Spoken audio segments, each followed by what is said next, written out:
नमस्कार माऊली. चला ज्ञानेश्वरीच्या सहवासात. ज्ञानेश्वरी अध्याय 8 मधील ओवी 111 ते ओवी 116च्या सहवासात आपण जाऊया. त्रैलोक्याचे स्वामी भगवान श्रीकृष्ण अर्जुनाला परत एकदा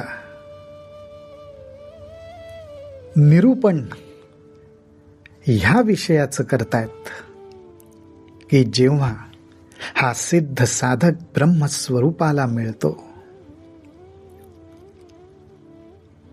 तो योगाचा भाग ते सविस्तरपणे सांगतायत. त्या योगाच्या मार्गाचा अभ्यास सुद्धा त्याच्यात लपलेला आहे. ह्या निरूपणाचं वर्णन करताना ज्ञानोबाराय म्हणतात, तरी मना या बाहेरिलीकडे यावयाची साविया सवे मोडे, हे हृदयाची या डोही बुडे तैसे कीजे. मनाची स्वाभाविकरित्या बाहेर धावण्याचीच प्रवृत्ती असते. त्या मनाला त्याची ही सवय मोडायला लावून तो हृदयाच्या डोहामध्ये कसा बुडी मारून राहील हे पाहिलं पाहिजे. योगाभ्यासाने हे कसं साधतं ह्याचं निरूपण ह्या ठिकाणी आपण भगवंतांच्या मुखातून ऐकतोय. हा योग मार्ग भगवंत सांगतायत.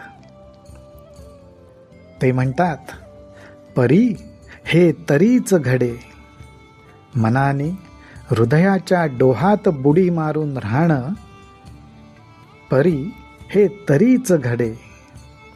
हे तेव्हाच घडतं जरी संयमाची अखंडे सर्वद्वारी कवाडे कळासती. जर का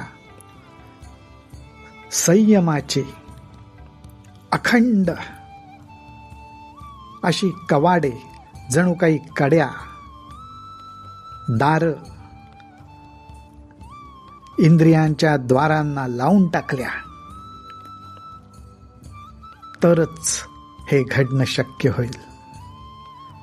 संयमाची ही कडी अत्यंत मजबूत पाहिजे, कारण ती इंद्रियांच्या द्वारांना लावायची आहे. ह्या द्वारांमधनच तर मन बाहेर पळतं. पण जर का ह्या कड्या अखंड लावून ठेवायची सवय लागली, तरी सहजे मन कोंडले, हृदयींची असेल उगले, जैसे कर चरणी मोडले, परिवरू नसंडी. ज्ञानोबाराय म्हणतात, असं जर झालं तर मग हे मन अगदी सहज हृदयामध्ये कोंडून जाईल, म्हणजेच हृदयाच्या ठिकाणी स्थिर राहील.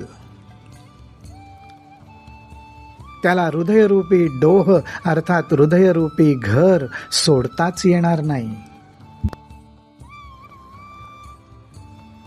का सोडता येणार नाही?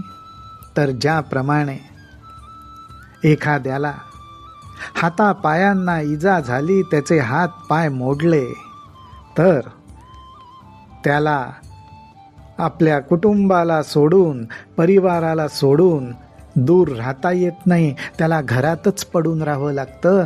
त्याप्रमाणे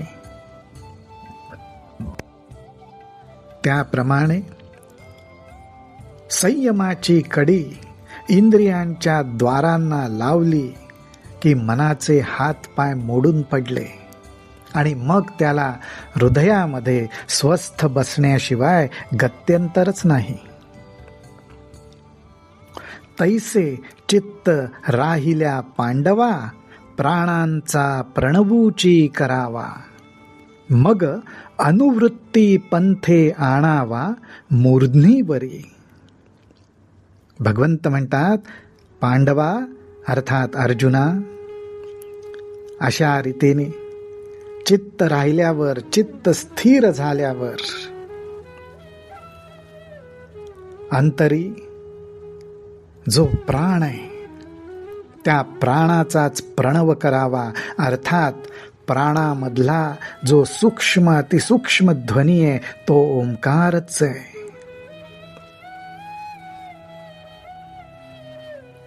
त्या प्राणाचा जो ध्वनी आहे त्या ध्वनीशी अर्थात ओंकाराशी एकरूप होऊन जावं आणि त्या ओंकाराचं स्मरण करत अनुवृत्ती पंथे आणावा मूर्ध्नीवरी. हा अनुवृत्ती पंथ म्हणजे जणू काही योगाभ्यासामधला सर्व चक्रांना जोडणारा जो मध्य मार्ग आहे, सुषुम्ना नाडीचा मार्ग आहे, त्या मार्गाने ह्या प्राणाचा प्रणव करून, ओंकार करून मूर्ध्नीवरी म्हणजे सहस्त्रार चक्रापर्यंत तो आणावा. त्याला ब्रह्मरंध्रही म्हटलं जातं.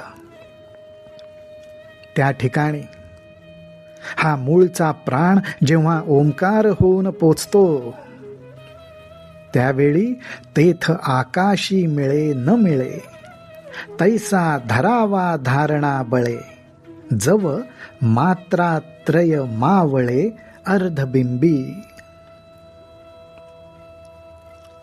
श्री गुरुदेवांच्या कृपेने साधकाला योगाभ्यासाचा हा मार्ग दाखवला जातो, त्याचं मार्गदर्शन मिळतं,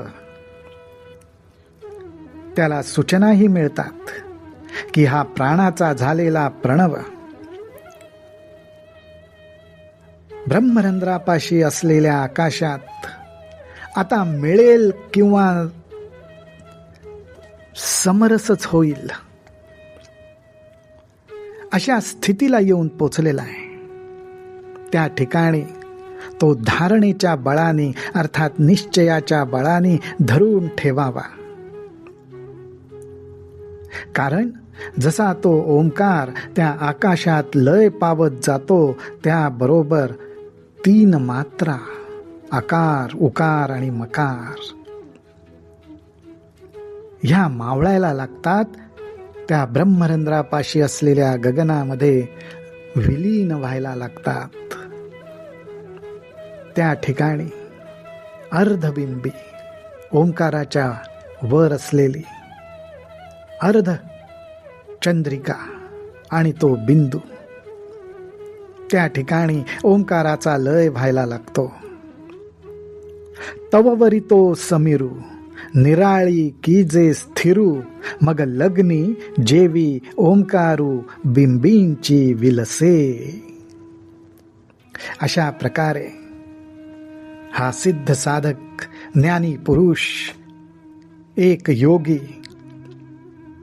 ब्रह्मरंध्रापाशी असलेल्या आकाशात आपला प्राण स्थिर करतो आणि त्या प्राणाचा तिथे जो प्रणव झालेला आहे तो प्रणव मूळ बिंबाला मिळतो, जणू काही त्यांचं लग्नच लागतं. मूळ बिंबाला मिळतो अर्थात प्राणाचा प्रणव होऊन प्रणव ब्रह्मस्वरूपामध्ये विलास करतो, रमून जातो. अशा रीतीने ही योग मार्गातली क्रिया या ठिकाणी पूर्ण होऊन हा परमपुरुष ब्रह्मस्वरूप होऊन जातो. रामकृष्ण हरी, रामकृष्ण हरी, रामकृष्ण हरी.